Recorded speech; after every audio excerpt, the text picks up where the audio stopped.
जय जगन्नाथ सांग मैंने आरएम देसी फार्म में आपण मानक स्वागत।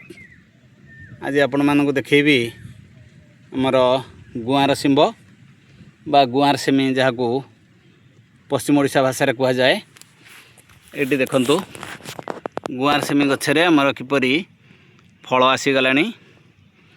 आमर एठी 3 फेज रे मंजी लगी। यहाँ हूँ प्रथम फेज आउ ए फील्डटा भी मध्य प्रथम फेज आउटे जितक देखुं हाइट रे गछ अच्छी ये गुड़िक सब हूँ आमर प्रथम फेज आउटा हूँ सेकेंड फेज यहाँ मध्य सेकेंड फेज आउटी हूँ आमर थर्ड फेज। प्रति 15 दिन गैप रे गछ लगा जाइछि। 15 दिन गैप रे लगा जिबार अर्थ हूँ जे क्लाइमेट अनुजाई बा जब कहते आमर जलवायु ताप परिवर्तन ताप चाप एवं भूमिर रासायनिक सार दिजा फल माटीर जो प्रकार भेद से सबको नहीं गछ केते सर्वाइव करुछि ता ऊपर आमर एठी परीक्षा चली। गछ गुड़िक पाखापाखि आमर मासे हो गलानी। ये गछ गुड़िक मासे 8 दिन मासे 7 दिन आउ ये थर्ड फेजर गछ गुड़िक मात्र 15 दिन 16 दिन भीतर आउटी हूँ 22 दिन सेकेंड फेज गछ। बर्तमान आम देखा जाउछि जे प्रथम फेज रे जो गछ गुड़िक लगा जाइथिला सेथिरे देखंतु आमर फूल आसीगलानी। एटी देखंतु गछरे फूल आसी जाइछि। ये गछ मध्य फूल आसी। ये गछ भी देखंतु एथिरे मध्य आमर एटी फूल आसीगलानी। आउ किछि गछरे फल मध्य आसी जाइछि। एटी देखंतु केते मात्रा रे गछरे फल आसीछि। आउ पाखापाखि आमर प्रथम फेजर गछ गुड़िक फल आसीगलानी। एटी देखंतु ये गछटी अग गोटे कांड बिंधा पोक लगी जर तक भांगी दिगला। एटी ये गछ देखंतु वर्तमान पाखापाखि 8-10टी फल रही। सेमती ये गछटे मध्य देखंतु फल रही। ये गछ गुड़िक साधारणतः आमर 2 प्रकार मिली थाए। गोटे हूँ देसी आ गोटे हूँ सेथिरे जहाँ हाइब्रिड कह जाउछि।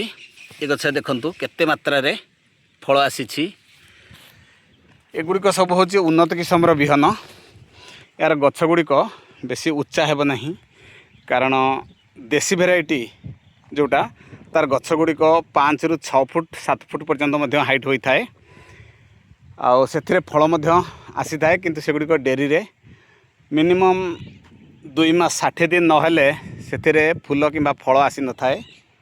किंतु जो गुड़िक संकरीकरण करा जाउछि बा हाइब्रिड करा जाउछि उन्नत ज्ञान कौशल रे आजिकल चाष करा जाउछि सेगुड़िक द्वारा गछ 2 फुट रू फूल एवं फल आसी जाउछि।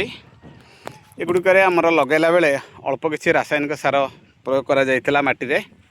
माटी को प्रस्तुत करा जाई सेथिरे प्रति धाड़ी धाड़ी आमर प्रति 6 इंच गैप रे गार टणा जाई। सेथिरे गोबर खत एवं किछि रासायनिक सार कहले आमर FIM दिया जाई ताकू 7 दिन छाड़ दिया जाइथिला। 7 दिन पर पुणी थर से गार उपर आउ थरे गार टाणी मंजी आमर लगा जाइथिला।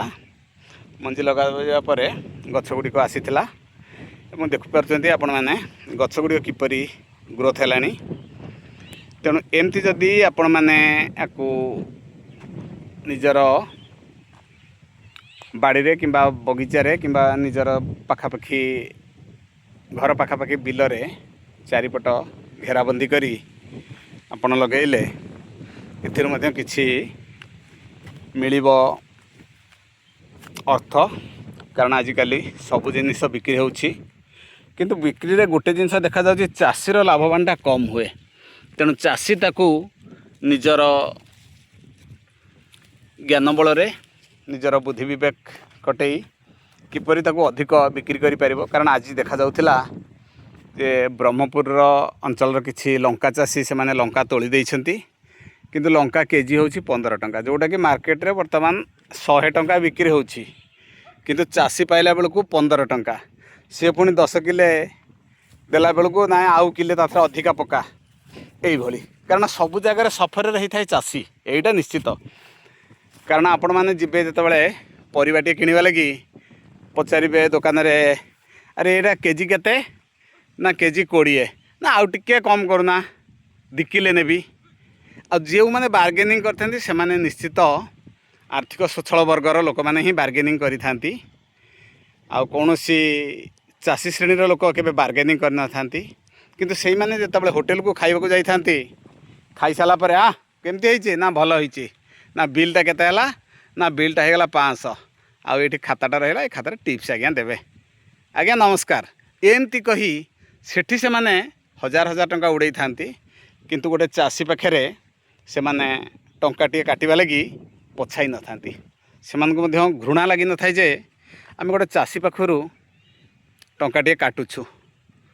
ତେଣୁ ଯାହା ହେଉ, ତେଣୁ ଚାଷୀ ତା'ର ଆଜିକାଲି ୟୁଟ୍ୟୁବରେ ବିଭିନ୍ନ ପ୍ରକାର କିଣିବା ଶୈଳୀ ଜାଗା ବା ବିକ୍ରି କରିବା ପାଇଁ ପ୍ଲାଟଫର୍ମ ଆସିଗଲାଣି।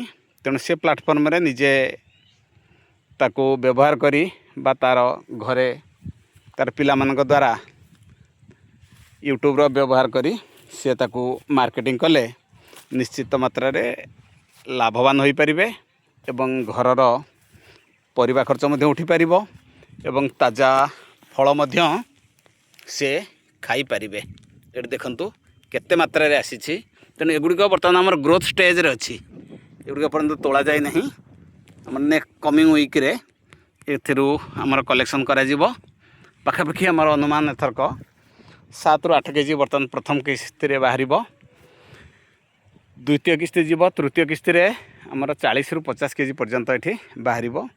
ଆଉ ଏଗୁଡ଼ିକ ସବୁ ହେଉଛି 90ରୁ 120 ଦିନିଆ ଫସଲ। ତେଣୁ ଆପଣମାନେ ଏମିତି ନିଜର ବାଡ଼ି ବଗିଚା ବା କିଛି ନିଜର ବଗିଚାରେ ଲଗେଇ ଆପଣ ଏହାକୁ ଏମିତି ଗ୍ରୋଥ୍ କରେଇ ଆପଣ ଏଥିରୁ ଅର୍ଥ ଉପାର୍ଜନ କରିପାରିବେ। କାରଣ ମୋର ଚ୍ୟାନେଲ୍ ହେଉଛି RM ଦେଶୀ ଫାର୍ମିଂ ଗାଇଡ଼।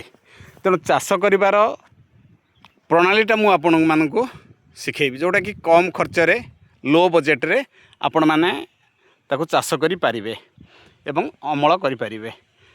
କାରଣ ଆଜିକାଲି ତ ଯେଉଁ ଦେଖାଉଛି, ଆପଣମାନେ ଯାଇ ପଚାରିବେ ଗ୍ରାମ ସେବକଙ୍କୁ କୃଷି ବିଭାଗର, ସେମାନେ ଆପଣଙ୍କୁ କହିବେ ହେକ୍ଟର ପିଛା ସାର ଏତିକି ଦିଅନ୍ତୁ। ସେ ବିଭିନ୍ନ ପ୍ରକାର ଇଂରାଜୀ ନାଁ କହିବେ, ଯାହାକୁ ଆମେ ବା ଗୋଟେ ଚାଷୀର ବୁଝିବାଟା ତା ପକ୍ଷରେ ବହୁତ କଷ୍ଟକର ବ୍ୟାପାର ହୋଇପଡ଼ିବ। ତେଣୁ ଆପଣମାନେ ଏମିତି ଯେମିତି ଦେଶୀ ଶୈଳୀରେ ଲଗାଉଛନ୍ତି, ଦେଶୀ ଶୈଳୀରେ ଲଗାନ୍ତୁ, ନିଶ୍ଚିତ ମାତ୍ରାରେ ଲାଭବାନ ହେବେ। ଜୟ ଜଗନ୍ନାଥ।